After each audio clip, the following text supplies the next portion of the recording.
What is up, everybody? Welcome back to another edition of the Sheehan Show here on Sherdog.com. My name is Sean Sheehan, and today I am delighted to be joined by the Cage Warriors commentator, Brad Wharton, as we look ahead to Cage Warriors 172, which goes down in Newcastle this weekend. Brad, thank you very much for joining me. I want to ask you, first of all, about Newcastle, because I feel like, you know, and we've done this a few times in the show now, but we talk a little bit about Italy, maybe we talk a little bit about Ireland and how big it is. I feel like Newcastle is one of the areas in the UK, but in Europe in general, that MMA has absolutely kind of shot up in the last few years. Even to go back to the likes of Aaron Chalmers, you know, when he was fighting there, but like, you know, Cal Eleanor as well, and like, you know, I feel like there was always this thing of like, you can't bring shows to the north of England or to Scotland for a while, and now that's, you know, the Glasgow show, amazing. Obviously going up to Newcastle again. Manchester shows now all over the place with the UFC going there as well. It feels like it's not only turned that corner, it's kind of turned into a hotbed a little bit, that area of the world, Brad, hasn't it? Yeah, I think so. I mean, you know, there's always been a couple of good gyms, you know, from around that area, and there's always been a strong base. You know, you've had guys like Abdul Mohammed and Pete Irving fighting at that area. You know, guys like Alex Enland, obviously a former Cage Warriors champion from the Northeast.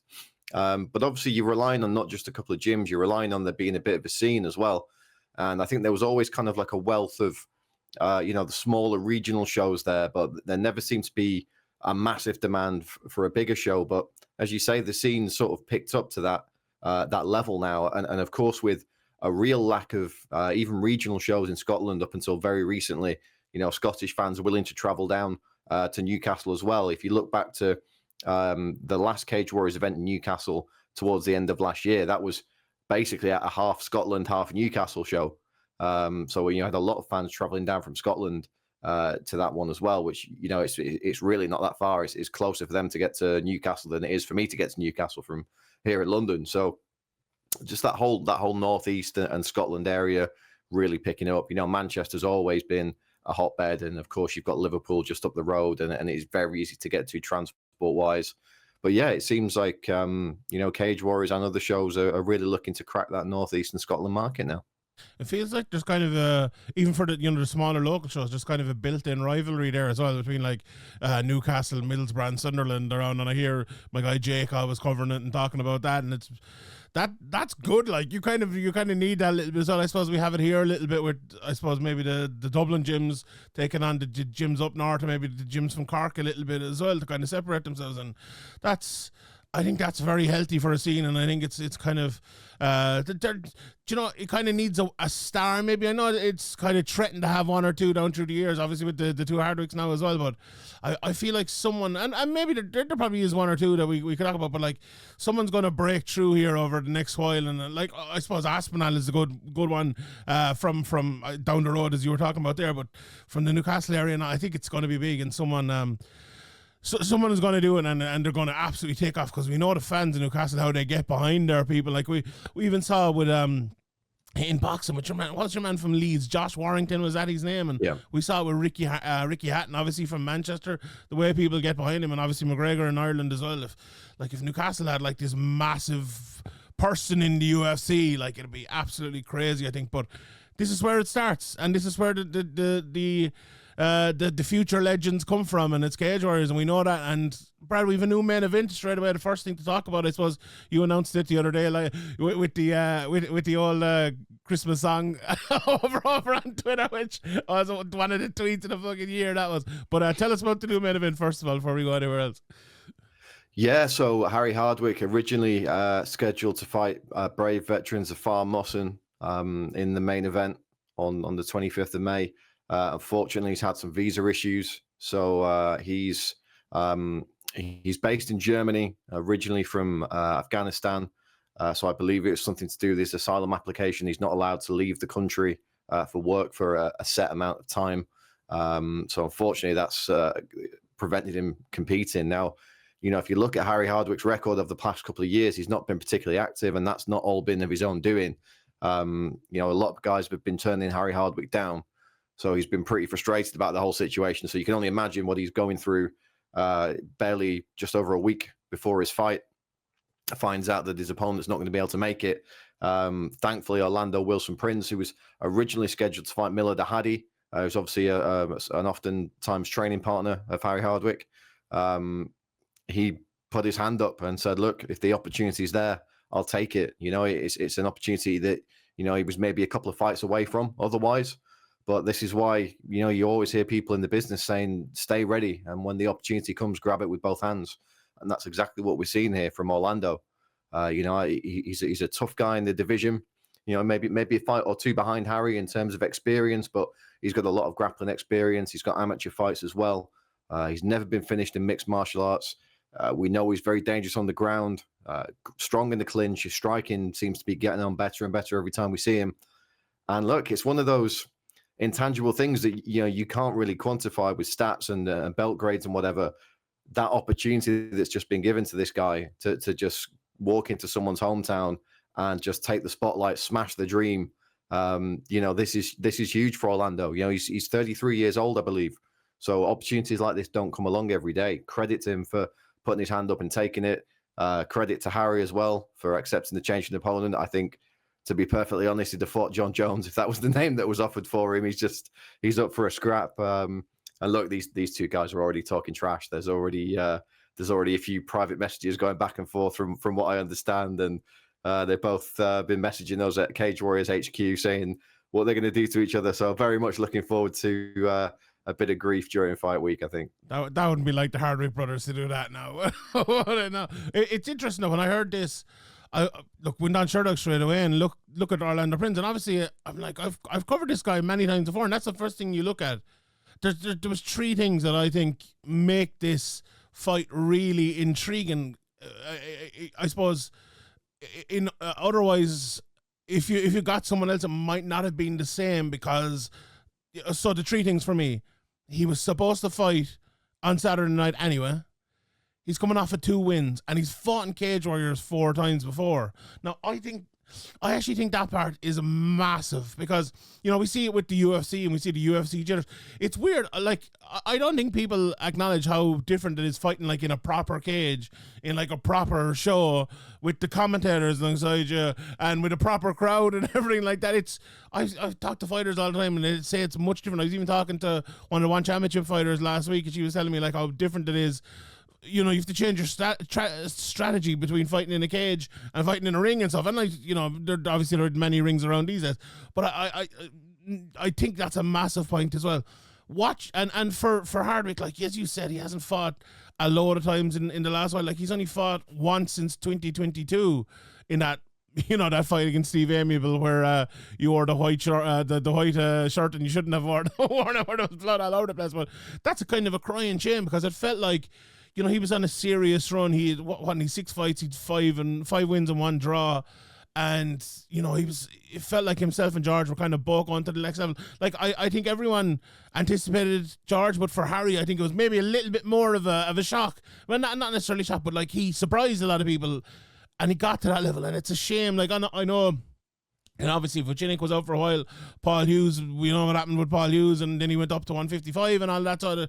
It was kind of stuck there for a good while, but it's massive for him to get there now. And it feels as well like for Harry Hardwick, having the belt will be the best thing, because he just said when he has the belt, people won't be avoiding him. Like, people will actually want to fight him to get that belt off him. So that's an absolutely massive thing, I think, for him going forward.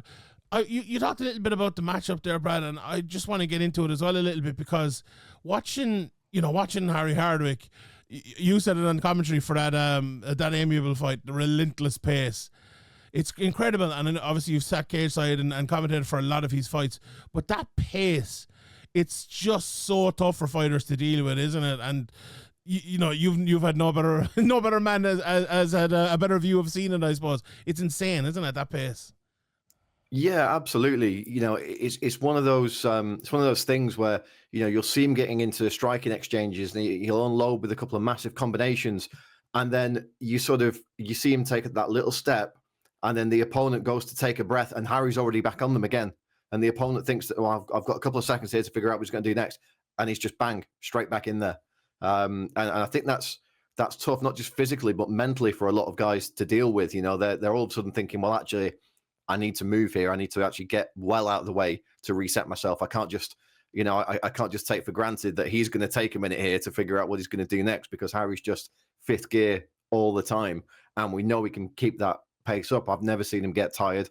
Certainly not that I can remember, and certainly not to any extent that it had a bearing on the fight more than it should have. So yeah, I think that's quite tough mentally. And I suppose, one thing on Orlando's side to deal with that is that he has been, he's not had as many MMA fights. He has been around for a long time. He's 33 years of age. There's probably not much that's going to surprise him. And, if you look at the fights he's had on Cage Warriors, he's been in some pretty high pressure fights. I mean, Tom Mearns is another guy who just comes straight forward and, win or lose, he's going to be in your face for 15 minutes. Samuel Bark, that wasn't a real barnstormer of a fight, but that's one of the closest fights in ages that I've seen on Cage Warriors. It's to the point that, I do the EMA officials, referee and judging calls, where we basically all the officials get together and they rescore contentious fights or contentious rounds, and everyone talks about why they gave it those scores. And logged onto there a couple of months back, and that was one of the fights that we were going through. And it basically explained to everyone that scoring that one either way was pretty much absolutely fine. So he does have those two losses, but don't think there's any shame in them. Coming off two nice wins, big stoppage over Bailey Gilbert. If you're the kind of person that buys into that sort of thing, you beat Bailey Gilbert, the hometown guy, in the same arena that he's going to be fighting Harry Hardwick in. Some people might put some stock in that. Personally, I don't. I think Harry's one of those guys. It doesn't matter where he's fighting, who he's fighting. If he's got a big home crowd behind him or not, he's always going to go bananas. But personally, and this isn't a knock on Zafar Mosna at all, I'm actually more excited for this fight now than I was previously. I was looking forward to it previously, but Orlando, as you said, he's a guy that Cage Warriors fans know. I think there's always a sense when a big fight changes so close to fight time that fans might feel a little bit let down. But the reaction to this that I've seen online anyway has been universally positive. And I think there's a lot of guys that like watching Orlando's fights, and everyone loves watching Harry's fights. So, it should be pretty good. A lot of Dutch fans piping up on Instagram at the moment as well. So, always like that nice bit of rivalry. It's good, like as you mentioned at the start, maybe he was 1 or 2 fights away from the title anyway, and it's kind of, sometimes it's like, right, here's your chance, you got it now, here we go, and it's not that he wasn't ready for it, or he just had to earn it a little bit more. So that's good. Like I watching the two of these guys, it's such an interesting fight for me, because like with Hardwick, not just a relentless pace, maybe just to talk a little bit about the fight itself, like he looks big and lanky because of the way he fights, and I think it's the switching of stances, the teeps to the body, the jab that is so good, and he's just such a difficult guy to deal with, along with that relentless pace. That's one of the toughest things watching fights, to be like a marauder, but to look technical as well. And he does it so well. And I think he's done it way better. That amiable fight obviously was a standout one, but like sometimes with Hardwick as well, it's death by 1,000 cuts, because he'll just hit you and hit you and hit you. And for Prince, like a guy who fights a slower, more deliberate pace, with that kind of that open stance and the nice jab and the leg kicks, and obviously very good on the ground, as you mentioned as well, very good submissions, and it's strong against the cage as well. I think for Hardwick, if he can avoid that clinch against the cage, if he can avoid that takedown and push the pace forward, look, against anyone he's going to win more than likely. But for Prince, I think it's all about producing a pace. If Prince can get the slower, more deliberate pace, that fight is his to win. It's a fascinating one, and I think the first 3 or 4 minutes, the first round of this fight is going to be very, very, very interesting, and who can win that? It's tough as well for a guy like Prince, I suppose, Brad, like to attempt with the whole crowd probably against him here, obviously the hometown crowd, well, across the road from the hometown crowd, let's say, for Hardwick. Jesus, to keep the head in that, and we'll move on from it, but the last thing, that crowd is just going to be insane against him, isn't it? Yeah, absolutely. But then, as we sort of mentioned a minute ago, he did the same thing against Bailey Gilbert. Like, yes. Bailey's from just down the road as well, and that's exactly what he did last time, and able to put on one of his most decisive performances in Cage Warriors and finished him. So yeah, I think from sort of the reaction that I've seen online, I think he's going to be in that headspace where, it's such a big opportunity for him. I don't think he's going to care where he is. I don't think he's going to care if he's in the middle of the arena, in the car park outside, or back in Groningen on home soil. I think he's going to be dialed in. We know Harry's dialed in. And we know what that Cage Warriors featherweight belt does for people's careers. The McGregors, the Paddys, the Morgan Charriers, the Paul Hugheses. It's absolutely huge. There's a lot on the line in that main event, and I can't wait to watch it. 100%. Let's touch on a couple of the other fights. In the co-main event, I believe James Power is taking on Daniel Kolinsky.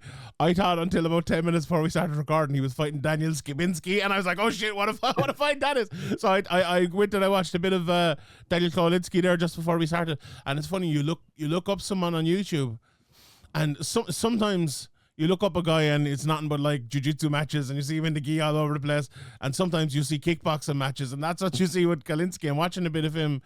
He is a tough guy. He hits very hard, very technical, fighting out of both stances, but throws from that southpaw stance, that straight left down through the middle.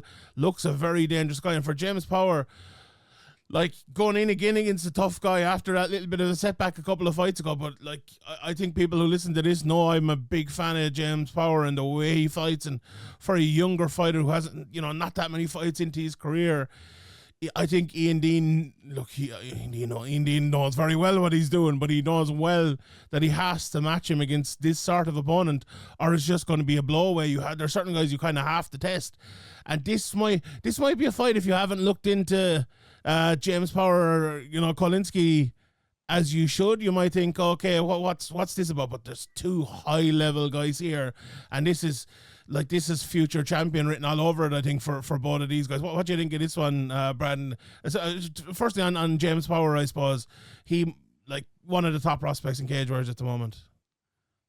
Yeah, I mean, it's tough to call someone a prospect of his age. He's not got that many MMA fights, but he's in his early 30s as well. So, he's been very clear that he's got the Cage Warriors lightweight title in his sights, and we saw him drop that fight in Italy last year, but he's already got back on the horse since then. But with the way he fights, he's so entertaining. He's such a fan favorite. We get messages from fans on social media from the US. He seems really popular in the States for some reason, and it's not because he's the guy who's he's not because he's the guy who's out there giving loads of crazy interviews. It's the way he fights, right? If you enjoy this sport, if you enjoy combat sports, you're going to enjoy watching a guy like James Power fight. Just a violence machine. And very much like his opponent, background in kickboxing. That's what he was doing outside of MMA. He's got a lot of striking background, and obviously you see that in the way he fights in the cage. So it's two guys who are kind of mirror images here. They both got very similar backgrounds. They're both exceptionally violent. They've got a bunch of violent finishes between them.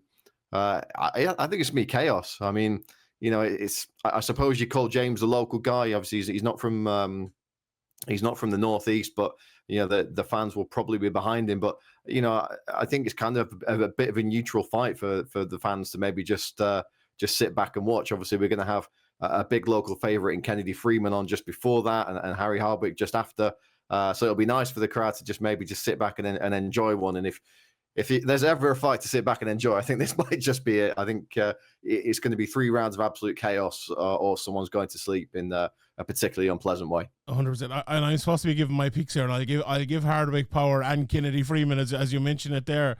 I was so impressed with her last fight, and I was watching it. You're like, what's going on here? Because you expect this young up and coming prospect, and obviously we know her background and her father and everything like that, but you're expecting maybe, and I don't know why, maybe we shouldn't be expecting this. You're expecting to go forward, maybe a big wrestler, or maybe a big attacking fighter, but she kind of stands on the back foot, waits, and then lands that big left hook, and the power, God almighty, was an unbelievable knockout that she got.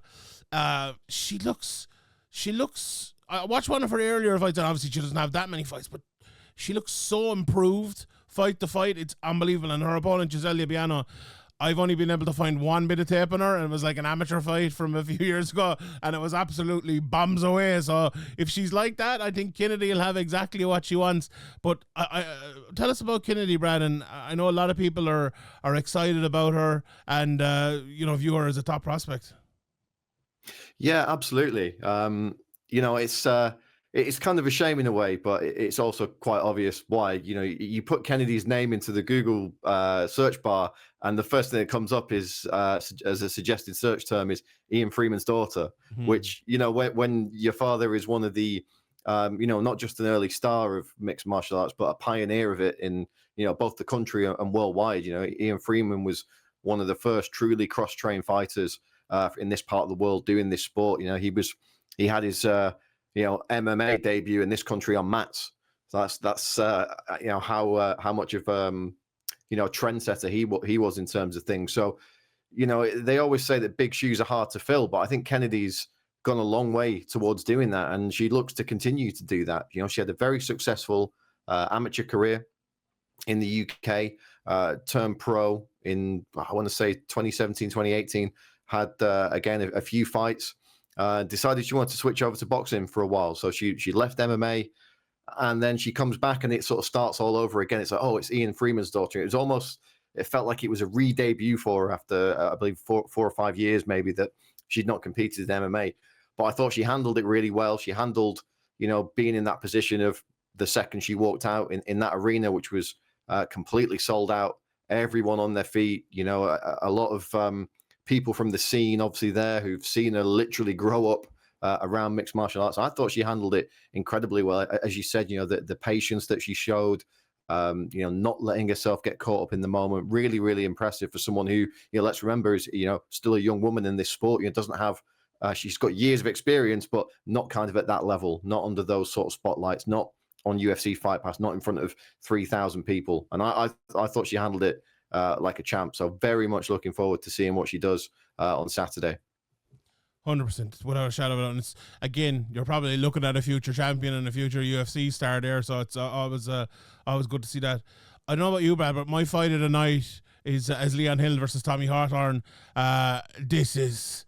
I hadn't seen Tommy Hawthorne before I did my study on this, and this guy is legit. Like the last guy I looked at like this was James Power. I'm thinking, oh, like he can wrestle, but he's Muay Thai. Like I thought I was watching something over in the Lumpini or something. I was watching him at the start. He kicks that leg so well. Lovely jab, loose hands, good BJJ, and that power. God, I watch one of his knockouts, and you don't see lads getting knocked out like that unless someone has vicious power. And then Leon Hill at the other side of it, obviously coming back off that loss, but he's still one of those top prospects, so good and long and nice jab and straight. And one thing I think it's becoming a real factor in all the Team KF fighters who you might look at as strikers, especially I suppose the Shelley brothers, is how good they are in the clinch and how strong they are in the clinch. And I suppose the K and the F are both very good at doing both of that. But this is a legitimate, like, this could be for a belt in in 3 or 4 fights maybe or whatever. A fight that you wouldn't see anywhere else, probably apart from Cage Warriors, with guys. What is it? Leon's like 6-2, I think, isn't he? And 5-1 for Tommy. 5-1. It's about high level you're getting, isn't it?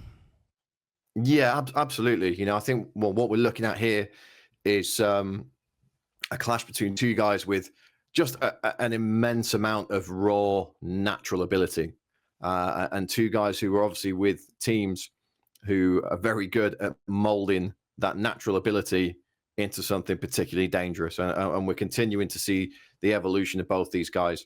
Obviously, Leon, as you said, he came up short last time out. That was a welterweight. But, you got to look at the opponent as well. Another one of the top prospects in this part of the world. So I don't think there's any shame in moving up a weight and losing like that. Obviously, it was devastating for Leon. He was on such a great run. But then you look at his pro debut, which he also took in, not ideal circumstances, a few days' notice during the lockdown period. And, he gave a good account of himself. And then he went away and just went on an absolute tear. He refocused himself. That could have been devastating for a young guy, losing your first pro fight on a big platform like that. But, he goes back to the drawing board and he comes back more dangerous than we've ever seen him before. So I'm looking for something similar this time out. Look, he's massive, especially at lightweight, absolutely huge. So that's something for people to contend with right off the bat. Even if you disregard any ability that he's got or any training that he's got, he's a physical problem.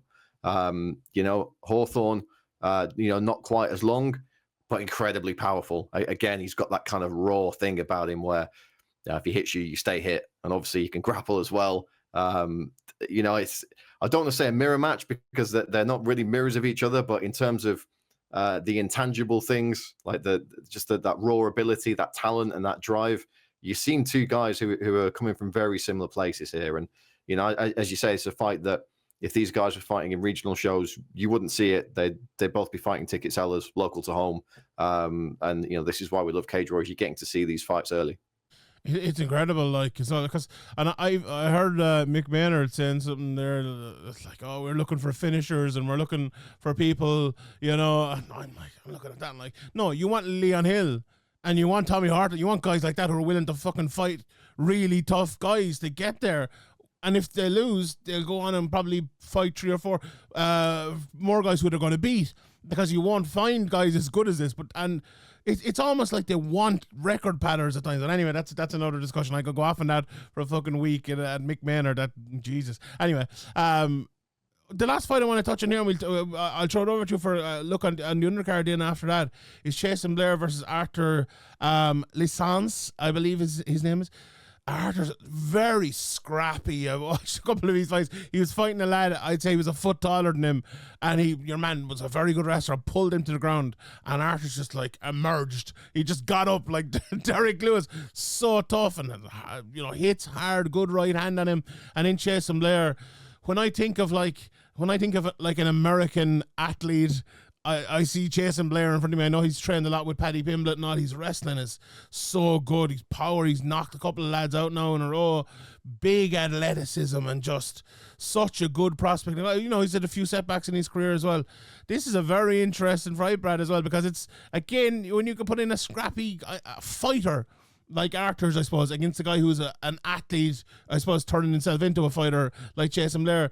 We've seen down through the years that doesn't always go right for either of them, but it's a fascinating matchup, this one, isn't it?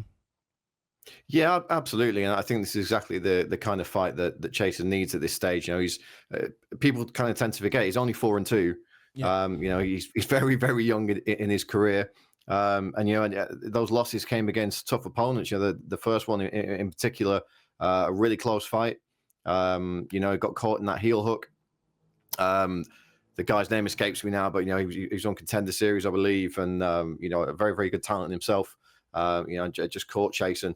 But then the Jason Blair we saw last time out is the best we've ever seen him. Just absolutely relentless, and against another good prospect as well, and a good striker, good wrestler, all the things that Jason has in his toolkit, that guy was bringing to the fight as well. And with all due respect, Jason ran through him, and now you've got to take that next little step forward again. And I think a guy like Arthur's, who's very much a come back with the shield or come back on the shield kind of guy. He's going to win big or he's going to lose big, but he's leaving everything in the cage. He's dangerous, because if Jason's fallen in love with his hands after that last performance, and why wouldn't you after a performance like that? Is he going to bang it out with a guy who's got all those stoppage wins in his record? That could be quite dangerous. All it takes is one. We've seen that so many times. By the same note, does Jason, put in a really mature display this time out and say, what, showed my hands off last time. I'm going to pick this guy up. I'm going to drill him through the mat. I'm going to show that Division I wrestling background that I've got. Who's to say? But it's exactly, for me, exactly the kind of test a prospect like Jason needs. I think, there's a danger with some guys these days where it's, I mean, look, it's a race to the UFC for pretty much everyone, right? But it doesn't have to be a sprint. It can be a 400 meters, it can be an 800 meters, it could be a marathon. Like, as long as you get there in the end, that's all that matters. And you hate to see guys just rush in to try and get that ladder. I think it's important to get enough cage time, enough tests at the right level. What you don't want to do is land in the UFC and just get completely obliterated, and then the call never comes again. So I think it's great to see Jason getting this test, and against a guy who, if he lands one of those big shots, could change the game. No doubt about it. Very, very interesting fight. a few more people on the card. Obviously, Aidan Lee and Josh Abraham. That's a fantastic fight to finish out the main card. But on the undercard, Michael Chamu, as we know from the area as well, is a big fan favourite over there. Nick Bagley is always fun to watch. Jordan O'Neill, obviously coming from the north, he's fighting Theodora Surdis to kick off the card, I believe. Watching a bit of both of him, like that's going to be.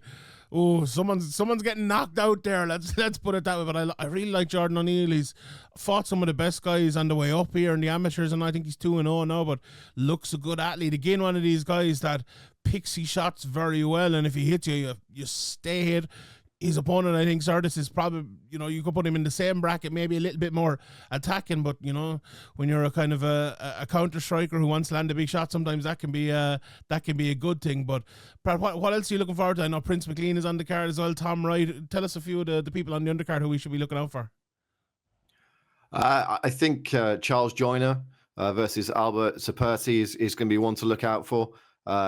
Joyner is 6'8", I believe, and his opponent is 6'6". Joyner's got a high-level kickboxing background. His opponent is a kickboxer as well. So you're going to see two big light heavyweights, no doubt, just slinging heavy leather at each other until one of them falls over, which is always a good time. Tom Wright versus Joe Fields, two very, very exciting prospects. Love both those guys.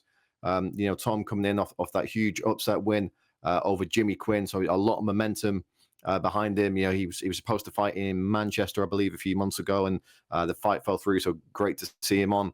The big one for me on the prelims, and maybe this is just personal preference, but Michael Chamu taking on Joe Ambler. Joe Ambler, if you've not seen or heard of him before, a big English prospect on the amateur scene over the past few years. If you look at the guys he's lost to amateur, are very, very high level guys. I think he lost to Ron Croker at the Four Nations a couple of years ago. But this guy, very, very promising as an amateur, and I believe he's a couple of fights into his pro career now. So a tough test in the form of Chamu, who if he hits you, you're going to sleep. So he's a very, very difficult proposition. But we've seen guys get that takedown on him, and obviously he struggles very much off his back. So it's how soon is Joe going to be willing to gamble on getting straight in without getting hit with a big uppercut or a knee or something? I know Chamu's been outside of MMA doing a bit of kickboxing on the side here and there, and if you had to Google his name and the word kickboxing, you'll see some absolutely horrendous knockouts. So if that's your thing, I do encourage you to go and do that.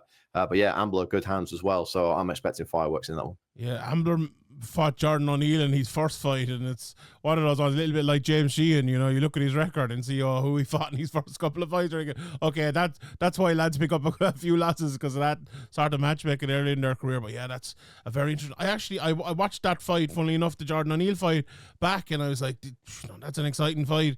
And it's good to see the two of them obviously on the card. And it's good as well to see, guys, he's 1-1 now, but it's good to see him rewarded for taking a fight like that and being given a chance at a place like Cage Warriors. And that's, that's what you get. And as you said, sometimes it's a marathon and not a sprint. And James Sheehan is a perfect example. When you maybe take a couple of early losses, build your way back up, it makes you better and makes you stronger, and you become the fighter you've become. And look where he is now today. But yeah, I'm very excited about the card now. I was excited about it before this, but I'm more excited about it now after. Brad, thank you very much for joining me. Thank you very much to everyone for tuning in.